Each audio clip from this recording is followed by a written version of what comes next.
Price Lord. இயேசுவின் நாமத்தினால் உங்களை யாவரும் வாழ்த்துகிறேன். இந்த காலை வேளையில் கூட உங்களை சந்திக்க கர்த்தர் கொடுத்த இந்த கிருபைக்காக நான் தேவனுக்கு நன்றி செலுத்துகிறேன். ஆமென். தொடர்ந்து இயேசப்பா நம்மோடு அவர் பேசி கொண்டிருக்கிறார். நேற்று தினத்தில் இயேசப்பா நம்மோட பேசினார். கர்த்தர் தம் ஜனத்துக்கு பலன் தருகிறார். ஆமென். முதலாவதாக இயேசப்பா நமக்கு பலன் தராரு. ஆனால் இந்த நாளில் பார்க்கும்போது இயேசப்பா சொல்றாரு, அதே சங்கீதம் 29 அதிகாரத்தில் 1 சொல்லுகிறது, கர்த்தர் தம் ஜனத்துக்கு சமாதானத்தை அருளி. ஆமென். அவர் சொல்றாரு, நான் உனக்கு சமாதானம் தரப்போகிறேன். ஆமென்.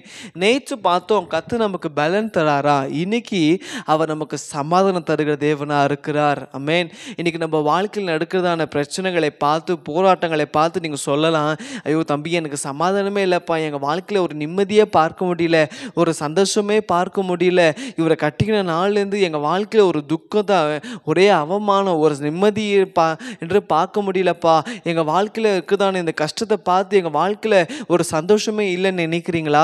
எங்கள் குடும்பத்தில் ஒரு சமாதானமே இல்லை, எப்போ பார்த்தாலும் சண்டை, எரிச்சல், பொறாமை, ஈகோ. ஆனால் கர்த்தர் சொல்கிறாரு, கர்த்தர் தம் ஜனத்துக்கு சமாதானத்தை தருகிறாரா?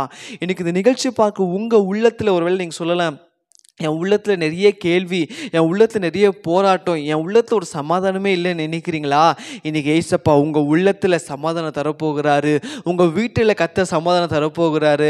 நீங்கள் போகிறதான இடத்துல கர்த்தர் சமாதானத்தில் நிரப்ப போகிறாரு. ஆமென். ஏன்னா அவர் சமாதானத்தின் பிரபுவாக இருக்கிறாரு.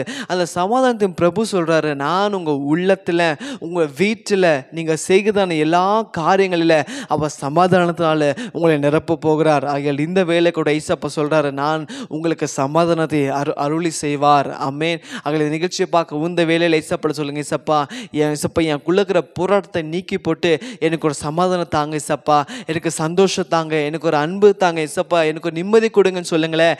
தேவ சமாதானம் உங்களை 3 நாள் நீங்கள் செய்கிறதான எல்லா காரியத்தில் ஒரு சந்தோஷத்தை நீங்கள் பார்க்கலாம். செபிக்கலாமா? ஆண்டவரே, இதுவும் இந்த நாளை கூட நீ சொன்ன வார்த்தையின்படி கர்த்தர் தம் ஜனத்துக்கு சமாதானத்தை அருளி அன்று வார்த்தையின்படி அப்பா இந்த நிகழ்ச்சியை பார்க்க ஒவ்வொரு பிள்ளைகளுக்கு கர்த்தர் நீங்கள் சமாதானம் தரபடியாக நாங்கள் செபிக்கிற ஆண்டவரே, எந்த காரியத்தில் ஏசப்பா சோதர ஏசப்பா நிம்மதி எழுந்து ஏசப்பா சந்தோஷமாக இருக்க ஏசப்பா எழுந்து ஆண்டவரே, அப்பா எனக்கு சமாதானமே இல்லைன்னு நினைக்கிறாங்களோ அவங்களுக்குள்ள ஏசப்பா தேவ சமாதானத்தை கொடுத்து அவங்களை ஆஸ்வதிக்கும்படியாக நாங்கள் செபிக்கிறேன். அப்போ அவங்க உள்ளத்தில் கர்த்தர் ஏசப்பா நீங்கள் சமாதானத்தை பிரபுவாக இருக்கிறீங்க.